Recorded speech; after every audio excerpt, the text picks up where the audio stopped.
요한복음 12장 12절부터 36절 말씀 가지고 빛의 아들이 되어라 하는 제목으로 함께 은혜 나누고자 합니다. 지난주 말씀에서는 하나님을 두려워하지 않던 사람들이 로마인은 두려워했던 대제사장 가야바의 모습을 보았습니다. 가야바는 하나님의 성전과 하나님의 백성을 자기 것으로 만든 큰 도둑이었습니다. 또 가룟 유다가 나왔는데 유다는 제자들의 것을 자기 것으로 만들었던 작은 도둑이었습니다. 이들 모두 모든 사람들 앞에서는 사람들이 두려워서 가면을 쓰면서 거짓된 경건을 자랑했던 사람들이었습니다. 오늘 말씀에서는 나사로의 기적을 목격하고 환호하며 사람들에게 예수님을 증거하던 목격자들이 등장합니다. 이들은 하나님의 뜻에 따라서 그리스도를 믿은 것이 아닙니다. 이들은 자신들의 탐욕을 따라서 자신들의 생각대로 그리스도를 믿고 기다렸던 자들입니다. 예수님은 이들의 잘못된 믿음을 잡아주시면서 빛의 아들이 되라고 하십니다. 오늘 말씀을 자세히 보면서 우리는 어떻게 하면 빛의 아들이 될까 생각해보는 시간을 갖도록 하겠습니다. 첫 번째로 12절에서 19절에 보면 그리스도를 잘못 알고 따르는 무리들이 나옵니다. 12절은 다음 날에는 이라는 말로 시작합니다. 마리아가 앞서서 값비싼 향유를 부어서 예수님의 장례를 준비한 그 다음 날이라는 뜻입니다. 자신이 그리스도임을 알리시기 위해 이제 예수님은 예루살렘에 들어갑니다. 결국 십자가에 달려서 돌아가실 준비를 하시는 것입니다. 바로 그날 명절을 지키러 온 많은 무리가 예수께서 예루살렘에 오신다는 말을 듣고 세 가지를 했다고 되어 있습니다. 세 가지 동작이 사실은 따로따로 떨어진 동작입니다. 13절에 나옵니다. 첫째로 종려나무 가지를 들었다라는 것입니다. 이건 팜추리입니다. 팜추리 나무가지를 들은 것입니다. 둘째로는 그분을 맞으러 나갔다라는 것입니다. 이 두 가지 동작은 과거에 단 한 번 했다는 것입니다. 그러나 세 번째 나오는 소리쳤다라는 말은 계속해서 반복해서 소리쳤다. 계속해서 끊임없이 소리쳤다 이런 뜻입니다. 그 내용이 뭡니까? 호산나 주의 이름으로 오시는 이에게 복이 있기를, 이스라엘 왕에게 복이 있기를 하고 계속 반복해서 소리 질렀다는 것입니다. 주의 이름으로 오시는 이는 구약 성경에 예언된 메시아의 호칭입니다. 또 이스라엘의 왕이라고 했습니다. 다윗과 같은 위대한 왕으로 오셔서 군대를 몰아내고 로마 군대를 몰아내고 해방시켜달라는 외침입니다. 예수께서 죽은 나사로를 살리신 것은 죽은 나사로를 살리신 것을 목격한 목격자들이 중심이 돼서 환영을 한 겁니다. 약 200년 전 이스라엘을 해방시켰던 유다 마카비라는 사람이 있었습니다. 그 사람처럼 예수님도 자신들을 해방시켜주고 이스라엘을 강력한 제국으로 만들어달라는 기대로 이렇게 환영한 것입니다. 14절은 원어에서 그러나라는 말로 시작하는데 대부분 영어 번역은 이 말을 뺐거나 and로 번역했습니다. 그러나 이는 분명히 앞에 나온 환영과는 반대로 이런 뜻입니다. 뭐가 반대되냐면요. 예수께서 어린 나귀를 보시고라고 했는데 어린 나귀를 찾다가 드디어 발견하셨다는 뜻입니다. 우연히 마주친 것이 아니라 의도적으로 찾으신 뒤에 제자들에게 데려오게 하신 겁니다. 어린 나귀를 찾으신 것이 어째서 예루살렘 사람들의 환영과 반대가 되는 것입니까? 예루살렘 사람들은 예수님을 정치적이고 군사적인 지도자로 환영을 했습니다. 그렇다면 커다란 군마를 타고 입성해야 맞습니다. 그런데 예수님은 의도적으로 어린 나귀를 타셨습니다. 나귀는 아시다시피 말보다 작고 초라하고 시골에서 짐을 나르고 하던 것입니다. 나귀는 일하러 갈 때 농부가 타는 것이고 평화의 때에 타는 것입니다. 이는 예수님께서 군사적인 지도자가 아니라 하는 것을 가르치기 위해서 의도적으로 어린 나귀를 타신 겁니다. 무리들은 유다 마카비와 같이 또 다윗 왕과 같이 그런 늠름한 모습으로 말을 타고 군말을 타고 무장을 하고 입성하실 예수님을 기다렸습니다. 그런데 막상 환영을 하고 보니까 예수님은 농부들이 타는 작은 나귀를 타고 우스꽝스러운 모습으로 입성을 했습니다. 위풍당당한 모습도 없고 이건 정말로 웃기는 모습입니다. 이 모습을 보고 무리들은 실망하고 또 기가 막혔을 것입니다. 그런데 이는 즉흥적으로 그렇게 된 것이 아닙니다. 그것은 이렇게 기록된 성경 말씀과도 같았다라고 했기 때문입니다. 그 기록된 내용이 15절에 나옵니다. 시온에 따라 두려워하지 말아라. 보아라, 내 임금이 어린 나귀를 타고 오신다.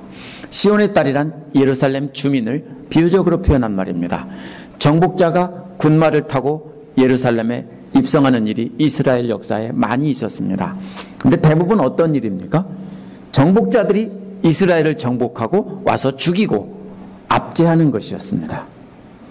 그러면 정복자가 들어오면 수많은 사람들이 죽게 될 것이고 해를 당할 것이기 때문에 두려워했던 겁니다. 그런데 두려워하지 말라는 겁니다. 정복자가 아니라 너희 왕이 오신다는 겁니다. 그것도 왕이 어린 나귀를 타고 오시기 때문에 전쟁 때가 아니라 평화의 때라는 것입니다. 16절은 제자들이 처음에는 이 말씀을 깨닫지 못하였으나 라고 했습니다. 원어는 이 말씀이 아니라 이것들을 깨닫지 못했다는 것입니다. 단순히 스가랴의 말씀을 깨닫지 못했다는 뜻이 아닙니다. 예수님이 나귀를 타고 오신 것과 스가랴의 말씀을 연결시키지 못했다는 뜻입니다. 예수님의 제자들도 예수님을 정치적인 군사적인 메시아로 기대하고 따라다녔습니다. 그래서 예수님이 왜 말을 안 타고 어린 나귀를 타고 입성하셨는지 그 당시에는 깨닫지 못했다는 것입니다. 그러다가 나중에 그것이 스가랴 9장 9절의 성취라는 것을 깨달았다는 뜻입니다. 그러나 예수님이 십자가에서 죽으시고 부활하신 후에 제자들은 성령을 받고 나서 그 후에야 이것들을 기억하게 된 것입니다. 스가랴 9장 9절에 기록된 말씀이 예수님에 대한 것이다 라는 것을 기억하게 되었다는 것입니다. 또 사람들도 그렇게 되었다는 말은 기록된 그대로 예수께 행해졌다라는 뜻입니다. 기록된 그대로 예수께 이루어졌다라는 것을 기억해내고 깨달았다는 것입니다. 이것은 성령님의 역사입니다. 요한복음 14장 26절에 보면 성령 그가 너희에게 모든 것을 가르치고 내가 너희에게 말한 모든 것을 생각나게 하시리라 라고 예수님께서 말씀하셨기 때문입니다. 17절은 원어에서 그러므로 라는 말로 이어집니다. 이어나오는 무리들의 행동들도 기록된 예언이 성취된 것이라는 것입니다. 예언의 성취이므로 예수께서 무덤에서 나사로를 불러내어 죽은 사람들 가운데서 살리실 때 함께 있던 자들이 이 일을 증언했다는 것입니다. 베다니에서 기적을 목격한 사람들이 예수님과 함께 예루살렘에 입성하고 있는 모습입니다. 어떻게 하겠습니까? 어떤 이는 앞서 달려가서 예수님이 오신다고 알렸을 것이고 어떤 이는 함께 걸었을 것이고 어떤 이들은 뒤에 따라왔을 것입니다. 이렇게 왁자지껄 이 베다니에서 기적을 목격한 사람들이 그 기적을 증거하기 시작한 겁니다. 그러자 그 다음에 18절에는 또 다른 무리가 나옵니다. 이렇게 목격자들이 증언한 것은 또 다른 무리들이 듣고서 만나러 나오는 겁니다. 이들은 베다니에서 돌아온 목격자들의 증언을 듣고 마중 나오는 사람들입니다. 목격자들의 증언이 핵분열처럼 연쇄 반응을 일으켜서 사람들이 점점 늘어나고 있는 모습입니다. 예수님을 마중 나가는 무리들의 모습이 무리들이 얼마나 많은지 19절에 보면 나옵니다. 19절도 그러므로라는 말로 연결됩니다. 예루살렘의 바리새파들이 중심이 되었던 목격자들의 증언을 듣고 수많은 바리새파 사람들이 예수님을 맞으러 나갔을 것입니다. 그래서 19절에서 바리새파 사람들이 뭐라고 하냐면 이제 다 틀렸어. 보시오. 온 세상이 그를 따라갔어. 라고 자기네끼리 말했습니다. 온 세상이란 당시의 지중해 연안의 모든 지역에서 온 순례객들을 원래 말하는 것입니다. 그런데 타지에서 온 순례객들만 예수님을 따라갔다면 바리새파 사람들이 다 틀렸다. 이제는 다 뺏겼다라고 탄식하지 않았을 것입니다. 나사로를 살리신 기적 때문에 많은 바리새파 사람들이 예수님을 따르게 되고 그들의 증언을 듣고 나서 더 많은 바리새파 사람들이 예수님을 따랐다는 뜻입니다. 자기 편 사람을 다 잃었을 뿐 아니라 이제는 타지에서 온 사람들까지도 다 예수님을 따라가고 있다는 뜻입니다. 그래서 이제 다 틀렸다는 겁니다. 온 세상이 다 따라갔다고 탄식하고 있습니다. 만약 타지에서 온 사람만 따라갔다면 바리새파 사람들은 지도력에는 큰 영향력이 없습니다. 그러나 요한복음을 기록한 사람은 세상이란 요한복음 전체에서 보면 하나님을 대적하는 믿지 않는 사람들을 가리키는 말로 사용했습니다. 바리새파 사람들은 스스로 하나님을 가장 열심히 섬기는 사람들로 자처했는데, 그런데 바리새파 사람들 스스로 세상에 자신들도 포함시켜서 자신들을 하나님을 대적하는 자들이라고 말한 셈이 됩니다. 요한복음을 기록한 사도 요한의 관점에서 보면 바리새파 사람들의 말은 아이러니입니다. 요한복음을 처음 들었던 청취자들도 웃었을 것입니다. 두 번째로 20절에서 26절에 보면 바로 알고 그리스도를 따르라고 말씀하시는 예수님이 나옵니다.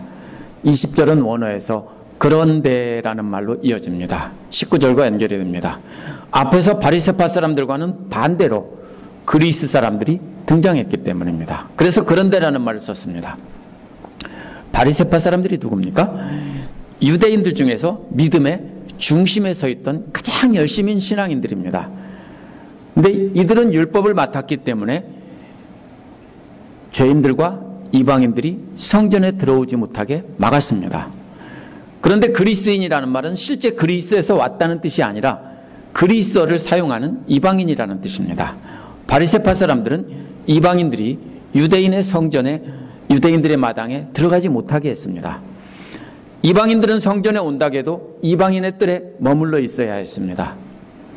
이들은 누구냐면요, 갈릴리 동남쪽에 연결된 데가볼리라고 하는 곳의 사람들이라고 생각합니다. 이들은 명절에 하나님을 경배하려고 올라온 유대교를 믿던 경건한 사람들입니다. 근데 21절에 보면 그들은 갈릴리 베세다 출신 빌립에게 가서 청했다라고 했습니다. 우리는 지도를 모르기 때문에 이 지명이 왜 나왔는지 모르지만 베세다는 갈릴리 바다의 동북쪽에 있는 곳입니다. 그래서 데카폴리와 연결이 되어 있는 곳입니다. 그래서 빌립의 동네인 베세다와 이쪽 데카폴리스 지역은 사실은 서로 왕래하며 하나처럼 되어 있던 곳이고요. AD 34년까지는 갈릴리에 속하지 않고 헤롯의 다른 아들인 빌립의 영토였습니다. 그래서 이들은 데카폴리 지역과 경계가 없이 자유롭게 왕래를 했었습니다. 그래서 이 예수님의 제자인 빌립이라는 사람의 이름도, 빌립은 그리스를 사용하던 유대인입니다. 원래 이게 누구냐면 알렉산더의 아버지 이름이 필립입니다. 그래서 그리스 사람들은 필립이라는 이름을 많이 썼습니다. 오늘날 마치 데이빗만큼은 흔하게 썼던 이름입니다. 그리스 사람들은 전부터 빌립을 알았을 것입니다. 또 말도 통했기 때문에 빌립에게 다가와서 빌립을 선생님이라고 부르면서 예수님을 만나겠다고 이렇게 말하고 있는 것입니다.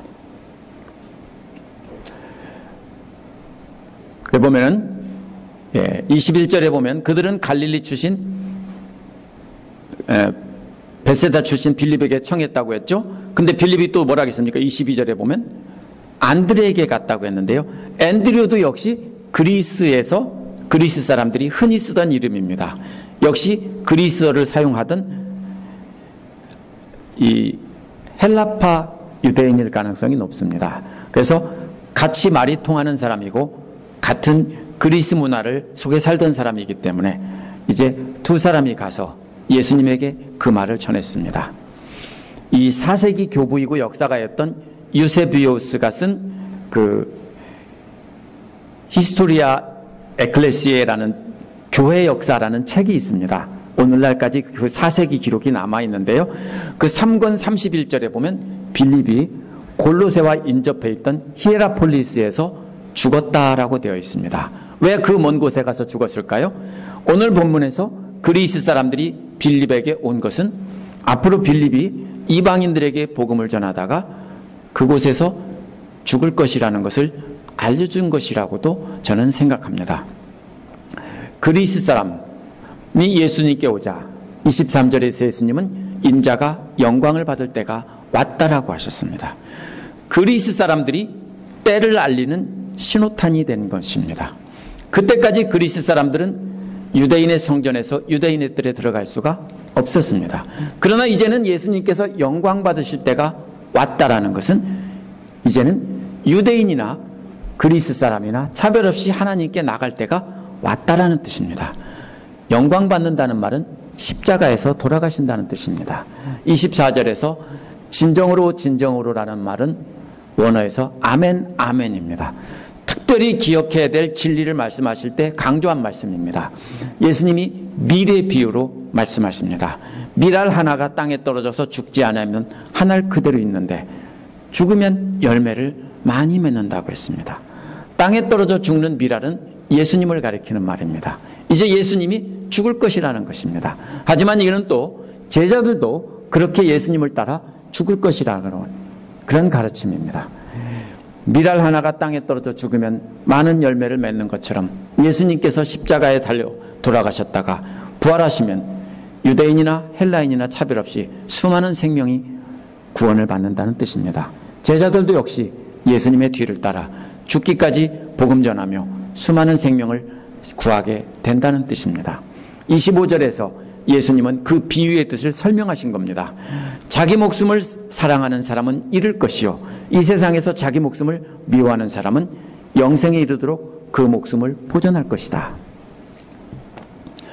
자기 목숨을 사랑하는 사람이 누구냐면 자기 중심적인 사람입니다. 이러한 제자들은 예수님을 따라다니지만 예수님을 이용해서 자기들의 욕심을 채우려고 하는 사람들입니다. 사실 그 당시에 제자들은 다 똑같은 사람들입니다. 다 예수님이 왕이 되면 자기들 한 자리 할 거라고 생각해서 예수님을 이용해 보려고 했던 사람들입니다. 이들이 나중에 부활의 주님을 만나고 변화된 것입니다. 이러한 제자들은 예수님을 그렇게 따라다녔습니다. 이런 사람들은 자기 목숨을 잃고 영원히 멸망한다는 것입니다. 그러나 이 악한 세상에서 자기 목숨을 아끼지 않고 희생하며 복음 전하는 사람들은 영원한 나라에서 영원히 산다는 것입니다. 세 번째로 26절에서 36절은 그 빛을 바라보고 빛의 자녀가 되라고 했습니다. 비유를 말씀하시고 비유를 설명했습니다. 잘 연결해야 됩니다. 그러면 26절에서는 나를 섬기려고 하는 사람은 누구든지 나를 따라오너라 라고 하셨습니다. 비유를 말씀하시고 비유의 뜻을 설명했으면 그 다음에는 뭐라고요? Follow me 이겁니다. 예수님을 섬기는 사람은 26절에서 자기 목숨을 미워하는 사람입니다. 예수님의 목적이 자기의 목적인 사람입니다. 그런 마음을 가진 사람이 예수님을 따라오라는 것입니다. 예수님께서 모든 믿는 사람을 위해서 십자가의 길을 가려고 하시기 때문에 십자가의 길을 따라오라는 뜻입니다. 그러면 내가 있는 곳에 나를 섬기는 사람도 나와 함께 있을 것이다 라고 하셨습니다. 뭔가 따라오라고 하면은 죽는데 따라오라고 하면 보상이 있어야 되죠. 그 보상이 뭡니까? 예수님 계신 곳에 하나님의 영광의 자리에 들어가게 하신다는 겁니다. 예수님과 함께 영원한 나라의 영광의 자리에 함께 앉게 하신다는 것입니다. 누구든지 나를 섬기면 내 아버지께서 그를 높여줄 것이다 라고 하셨습니다. 예수님의 십자가의 길을 따라오는 사람은 예수님을 섬기는 사람이고 그런 사람은 하나님께서 존귀하게 여기신다는 것입니다. 그런데 예수님을 따라가려면 예수님이 어떤 마음으로 따라가셨는지를 알아야 됩니다. 그래서 27절에서 예수님은 자신의 마음을 이렇게 말씀하셨습니다. 지금 내 마음이 괴로우니 무슨 말을 하여야 할까? 라고 하셨습니다. 예수님이 편안한 마음으로 십자가를 따라간다고 하신 것이 아니라는 것입니다. 괴롭다는 말은요, 물을 마구 휘저어서 소용돌이 치고 있다는 뜻입니다. 오늘날식으로 말하면 세탁기가 막 돌아가서 세탁기 물이 소용돌이 치는 것과 같은 것입니다. 뭐가요? 마음이 그렇다는 겁니다. 예수님의 마음이 잔잔한 물 같지 않고 소용돌이가 치고 있다는 것입니다. 말할 수 없을 만큼 불안하고 괴롭다는 뜻입니다. 이럴 때 뭐라고 기도해야 될까라고 사람들에게 물으신 겁니다. 사람들은 이럴 때 뭐라고 합니까? 무조건 이 소용돌이가 잔잔하게 해 주십시오라고 기도한다는 겁니다. 그렇죠? 자녀들에게 큰 어려움이 생기고 내가 죽을 병에 걸리고 남편에게 큰 어려움이 생기고 이러면 뭐라고 합니까? 사업에 큰 어려움이 생기면 하나님, 이 소용돌이에서 벗어나게 해주십시오라고 우리는 기도하죠. 바로 그겁니다. 그래서 예수님은 아버지 이 시간에서 벗어나게 해주십시오라고 기도할까? 라고 물으신 겁니다. 예수님은 엄청난 고통의 소용돌이의 한가운데 계셨습니다. 하지만 예수님은 하나님의 뜻에 순종하기 위해서 그렇게 기도하지 않으신다는 겁니다.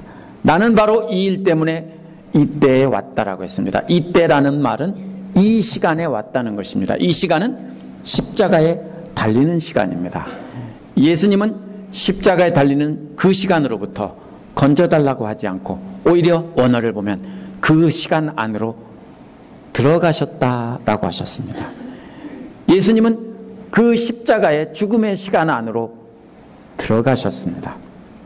그렇게 말씀하신 뒤에 28절에서 아버지의 이름을 영광스럽게 드러내십시오라고 기도하셨습니다. 원어에는 그 다음에 그러므로라는 말이 있습니다. 아버지의 이름이 영광스럽게 나타내달라고 하셨으므로라는 뜻입니다. 그러면 뭡니까? 그 순간에 뭐가 나오냐면 하늘에서 소리가 들려왔습니다. 예수님이 하나님을 영광스럽게 해달라고 하자 하늘에서 소리가 들렸는데 즉시 응답하신 겁니다. 그 음성은 뭐라고 했습니까? 내가 이미 영광되게 하였고 앞으로도 영광되게 하겠다. 무슨 뜻입니까? 영광되게 했다는 것은 소경을 눈뜨게 하고 물을 포도주가 되게 하고 죽은 자를 살리고 이런 것이 바로 영광되게 한 것입니다. 예수님의 사역을 통해서 영광을 드러낸 것입니다. 앞으로 또다시 영광스럽게 하겠다는 것은 예수님의 죽으심과 부활을 통해서 하나님의 우편을 오르시는 모습을 말하는 것입니다. 그러나 29절에서 무리들은 이러한 하나님의 음성을 이해하지 못했습니다. 어떤 이들은 천둥이 울렸다고 하고 어떤 이들은 천사가 말했다고 했습니다. 천사가 말했다고 하면 조금 더 잘 알아들은 것 같죠? 똑같아요. 못 알아들은 거예요. 천둥이 울렸다고 하는 사람이나 천사가 말했다고 하는 사람이나 못 알아들은 겁니다. 둘 다 하나님의 음성을 듣기는 했지만 이해하지 못한 것입니다. 30절에서 예수님은 뭐라고 합니까? 이 음성은 예수님 자신을 위한 것이 아니라 예수님과 함께 있던 무리들을 위한 것이라고 하셨습니다. 예수님은 이미 하나님의 뜻을 알고 하나님과 계속 교통하고 계시기 때문에 큰 소리로 말할 필요가 없습니다. 거기에 함께 있던 사람들에게 하나님께서 말씀하셨는데 그런데 이 사람들은 하나님의 음성을 들을 귀가 없기 때문에 못 알아들었다는 뜻입니다. 알아듣지 못하면 그 다음에 뭐가 있습니까? 망하는 겁니다. 심판이 있습니다. 그래서 예수님은 31절에서 지금이라는 말을 2번이나 쓰면서 심판의 때를 강조합니다. 지금은 이 세상이 심판을 받을 때다라고 하셨습니다. 여기서 세상이란 예수님 말 듣지 않고 그 길을 따라오지 않는 사람들입니다. 하나님의 음성을 듣고 엉뚱한 소리를 하는 사람들입니다. 그러면 심판밖에 없다는 겁니다. 그런데 지금이 바로 그때라는 것입니다. 지금이 바로 그때입니다. 이런 자들에게는 오직 심판이 있습니다. 또 뭐라고 했습니까? 지금은 이 세상의 통치자가 쫓겨날 것이라고 했습니다. 이 세상의 통치자란 사탄을 가리키는 말입니다. 이제 사탄은 어둠의 영역으로 쫓겨난다는 것입니다. 첫 번째 지금은 세상이 심판을 받을 때이고 두 번째 지금은 사탄이 어둠의 영역으로 쫓겨날 때라는 뜻입니다. 이게 무슨 뜻입니까? 예수님이 이 땅에 오셔서 영광의 자리에 오르시기 전에는 사탄은 세상을 지배하고 영광의 자리에 앉아 있었습니다. 그러나 이제는 예수님이 오신 뒤에는 사탄은 그 자리에서 쫓겨난다는 뜻입니다. 그렇다면 사탄은 사라지는 겁니까? 근데 왜 오늘날까지 있습니까? 아닙니다. 사탄은 그 자리에 그대로 있습니다. 오늘 말씀을 잘 보면 알 수 있습니다. 다만 사탄이 지배하던 사람들을 해방시켜서 빛 가운데로 빠져나오게 예수님께서 하셨기 때문에 사탄은 어둠의 영역만 지배하고 있는 것뿐입니다. 이제 예수님이 다스리는 빛의 영역과 사탄이 지배하는 어둠의 영역으로 분리된다는 뜻입니다. 세상을 심판하실 때라는 것은 예수님을 따라오지 않고 자신의 탐욕을 위해서 하나님을 이용하는 사람들은 사탄의 영역인 어둠에 그대로 머물러 있게 하신다는 것입니다.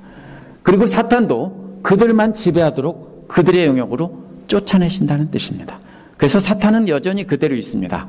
다만 하나님의 자녀들만 빼서 빛 가운데로 나오게 하신 것입니다.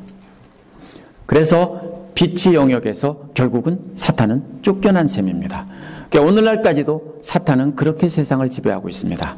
그래서 세상과 사탄의 심판의 때는 32절에 보면 내가 땅에서 들려서 올라갈 때입니다. 이 말을 생각하면 예수님이 부활 승천하는 것을 기억하겠지만 이 말은 땅에서 높이 올려질 때입니다. 무슨 뜻입니까? 십자가에 달린다는 뜻입니다. 물론 하늘의 보좌에 오른다는 뜻도 될 수 있습니다. 그러나 전후 문맥을 보면 십자가에 달리신다는 뜻입니다. 땅에서 높이 올려진다는 뜻입니다. 그러면 모든 사람을 내게로 이끌어올 것이다라고 하셨습니다. 말씀이 육신이 되신 예수님께서 십자가에 달리시고 돌아가시고 부활하시면 그 말씀이 자석이 되어서 믿는 자들을 끌어온다는 것입니다. 그러면 앞에 것이 연결이 됩니까? 전에는 사탄이 지배하는 영역 안에 빛의 자녀와 어둠의 자녀들이 막 섞여 있었는데 이제는 뭡니까? 예수님의 말씀이, 부활하신 예수님의 말씀이 자석이 돼서 빛의 자녀들은 쫙 빨아들여서 빼내오신다는 것입니다. 예수님을 거부하고 세상과 자신을 사랑하는 사람들은 어둠의 영역으로 결국은 쫓겨나는 셈입니다. 예수님 말씀 듣고 따라오는 사람들은 예수님께로 끌어모은다는 것입니다. 그래서 사탄과 사탄의 추종자들은 어둠 가운데 그대로 머물러 있고 예수님을 믿고 따르는 사람만 어둠에서 빛으로 끌어낸다는 뜻입니다. 33절은 32절의 의미를 이렇게 설명합니다. 이것은 예수께서 자기가 당하실 죽음이 어떠한 것인지를 암시하려고 하신 말씀이다 라고 했습니다. 이것으로 볼 때 앞에서 말한 것은 땅으로부터 높이 올리신다는 말은 십자가에 달려 돌아가신다는 것을 암시하신 말이다 라고 사도 요한은 해설을 붙여놨습니다. 오늘날 사람들은 32절이 십자가의 죽음을 뜻한다는 것을 쉽게 알지 못합니다. 그러나 예수님 당시 유대인들은 금방 알아들었습니다. 왜? 당시의 말이기 때문에. 34절은 그러므로라는 말로 연결이 됩니다.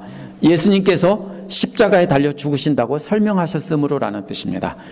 예수님 말씀을 듣던 무리들이 예수님께 이렇게 물었습니다. 우리는 율법에서 그리스도가 영원히 살아계신다는 것을 배웠습니다. 그런데 당신은 인자가 들려야 된다고 말씀하십니까? 어떻게? 인자가 누굽니까 도대체? 유대인들은 메시아가 오셔서 메시아가 이스라엘을 영원히 다스린다고 생각했습니다. 그런데 메시아가 십자가에 달려 죽는다고 하니까 말이 안 된다고 생각한 겁니다. 무리들은 예수님의 말씀을 뜻은 알아들었지만 하나님께서 예수님을 영광되게 하겠다는 말은 못 알아들은 것입니다. 무리들은 23절에서 인자가 영광을 받을 때가 바로 32절에서 인자가 십자가에 달릴 때라는 것을 깨닫지 못했습니다. 무리들은 어둠 가운데 서 있던 자들입니다. 저들은 사탄의 영역인 어둠 가운데서 자신을 사랑했습니다. 예수님을 환영했지만 결국은 자신들을 사랑했기 때문에 환영한 것입니다. 그래서 메시아는 자신들의 탐욕을 이루어줄 것이라고 기대하고 환영한 것입니다. 그렇기 때문에 자신들을 잘 살게 해주지 않고 십자가에 죽으면서 자신을 따라 죽으라고 가르치는 이 예수님의 말씀은 진짜 이해할 수 없는 말입니다. 그래서 이 메시아는 자신들이 기다리던 메시아가 아니라고 생각한 겁니다. 유대인들은 메시아를 기다렸습니다. 메시아를 그리스도로 번역하면 그리스도라는 뜻입니다. 결국. 그런데 인자는 다니엘에 나오는 말이지만 예수님이 스스로 자신을 부를 때 쓰던 말입니다. 처음에 유대인들은 예수님이 인자라고 자꾸 하시니까 인자가 곧 그리스도구나 이렇게 생각했습니다. 그런데 예수님 말씀을 가만히 듣다 보니 예수님은 자신들이 기다리는 그리스도가 아닌 것입니다. 그래서 저들은 마지막에 도대체 당신이 말하는 인자는 누굽니까? 라는 뜻입니다. 지금까지 인자가 그리스도라고 생각했는데 당신의 말을 듣고 보니까 우리가 배운 그리스도가 아닙니다. 그 인자가 누굽니까? 몰라서 묻는 게 아닙니다. 알면서 묻는 겁니다. 예수님은 그리스도가 아니라는 것입니다. 예수님은 35절에서 이러한 저들의 잘못된 믿음을 교정시켜 주셨습니다.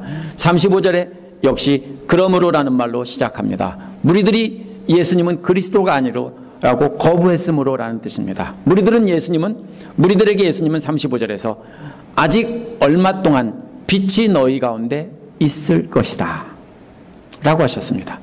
빛이 너희 가운데 있다는 말은 말씀이 육신이 되어 오신 예수님께서 함께 있을 시간이 얼마 안 남았다는 뜻입니다. 마치 어떤 겁니까? 폭발 시간을 맞춰 놓은 시한폭탄처럼 제깍제깍 시간이 가고 있는데 이제 얼마 안 남았다. 잠깐 동안만 너희와 함께 있을 것이다 라는 것입니다. 이어서 빛이 있는 동안에 걸어다니라고 했습니다. 걸어다니라는 말은 예수님의 말씀을 듣고 예수님 앞으로 나와서 예수님 말씀 안에서 살라는 뜻입니다. 그렇게 해서 어둠이 너희를 이기지 못하게 하라는 것입니다. 어둠이 지배하지 못하게 하라는 것입니다. 예수님 말씀 안에 거하면 빛의 영역에 거하기 때문에 어둠의 영역으로 쫓겨난 사탄도 어찌할 수 없다는 것입니다. 그런데 반대로 어둠 속을 다니는 사람은 자기가 어디로 가는지도 모르고 끌려간다는 것입니다. 빛 대신 말씀을 듣고 빛으로 나오지 않으면 계속 사탄에게 끌려다니는데 멸망의 구렁텅이에 빠진다는 것도 모르고 계속 끌려간다는 것입니다. 말씀을 듣고 빛으로 나오지 않으면 어둠 가운데서 사탄의 밥이 된다는 것입니다. 36절은 예수께서 이 부분에서 가르치는 내용을 결론 지은 것입니다. 예수님은 빛이 있는 동안에 너희는 그 빛을 믿어서 빛의 자녀가 되라 라고 했습니다. 이제 며칠 남지 않은 시간입니다. 빛 대신 예수님 안으로 들어와 빛의 자녀가 되라고 초청하신 겁니다. 이어서 요한복음을 기록한 사람은 이 말씀을 하신 뒤에 예수께서는 그들을 떠나 몸을 숨기셨다라고 했습니다. 무슨 뜻입니까?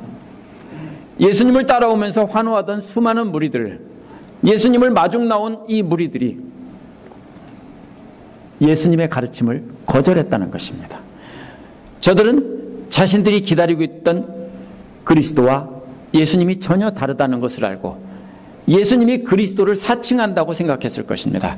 그래서 저들은 예수님을 당장 잡아 죽이려는 험악한 분위기로 바뀌었다는 것입니다.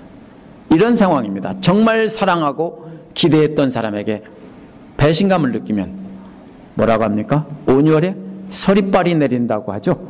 분노로 바뀌는 겁니다. 근데 사랑하면 사랑할수록, 기대하면 기대할수록 그 분노는 커집니다.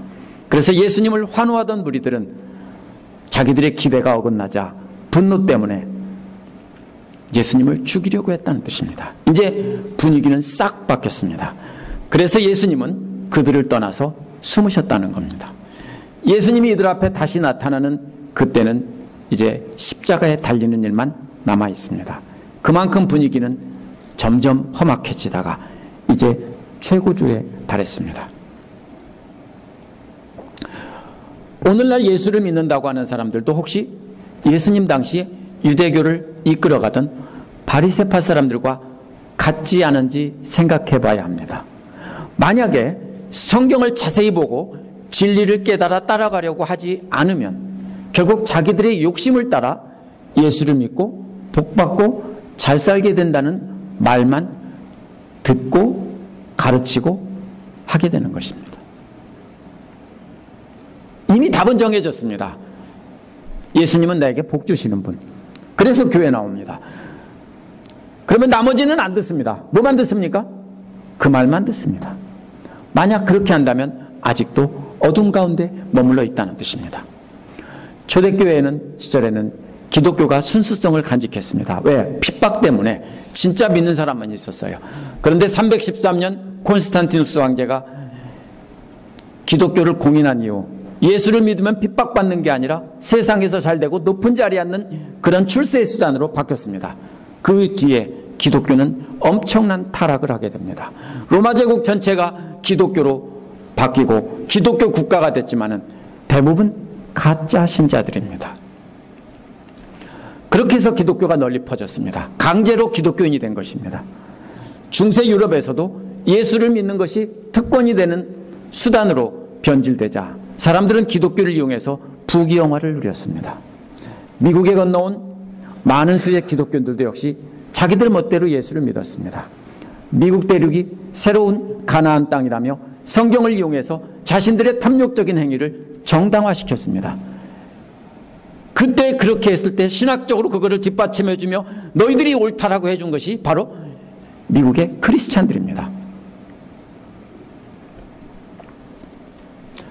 한국에서는 어떻습니까?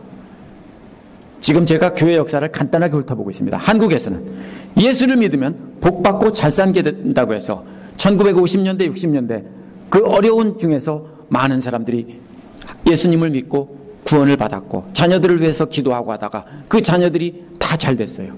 그러다 보니까 오늘날은 정말로 그렇게 복을 받고 잘 살면서 잘 살게 되다 보니까 이제는 예수님이 필요가 없어졌어요. 그래서 많은 사람들이 예수님을 떠납니다. 미국에서도 수많은 사람들이 예수님을 떠납니다. 왜? 필요가 없어요. 전에는 잘 살기 위해서 필요했는데 이제 너무 잘 살다 보니까 예수님이 필요가 없어졌어요. 하지만 진짜 빛의 자녀들은 약해지지 않았습니다. 미국의 예를 들면 동부 쪽에 기독교가 국교인 때가 있었어요. 초기에는요. 국가 전체가 기독교예요. 그러면 다 믿었을까요? 아니요. 안 믿으면 안 되니까 강제로 믿었어요. 오늘날은 다 없어졌을까요? 아니에요. 그런 게 아니에요. 가짜 그리스도인들이 가면을 벗은 것 뿐입니다. 그렇지만 그렇게 타락해서 예수님과 하나님의 이름을 팔아먹고 이용해 먹는 다수 속에도 신실한 사람들은 있었습니다.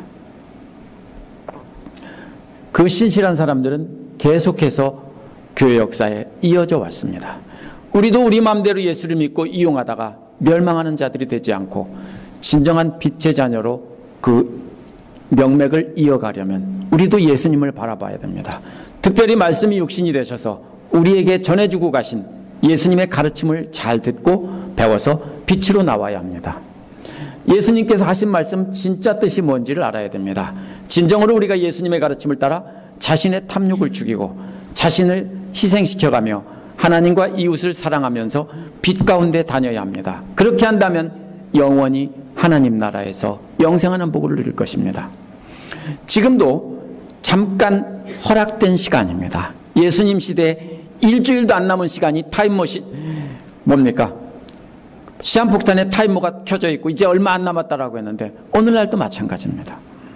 잠깐 허락된 시간입니다. 시한폭탄의 시계는 이미 맞춰져 있고 주님 오시는 심판날은 다가오고 있습니다. 우리에게 주어진 잠깐 동안에 빛이 있을 동안에 빛 대신 예수님 말씀을 듣고 예수님을 따라 섬기며 사랑하는 삶을 살아야 합니다. 잠깐이 시간이 지나면 영원한 멸망에 빠지느냐 아니면 우리 주님과 함께 영원한 생명을 누리냐로 갈라집니다. 그 중간은 없습니다. 빛과 어둠의 사이에서 양다리 걸칠 수도 없습니다. 어둠의 자식들로 멸망에 빠질지 거기서 빠져나와서 예수님과 함께 빛의 자녀로 살아갈지 지금 이 시간 선택하시기 바랍니다. 기도하시겠습니다.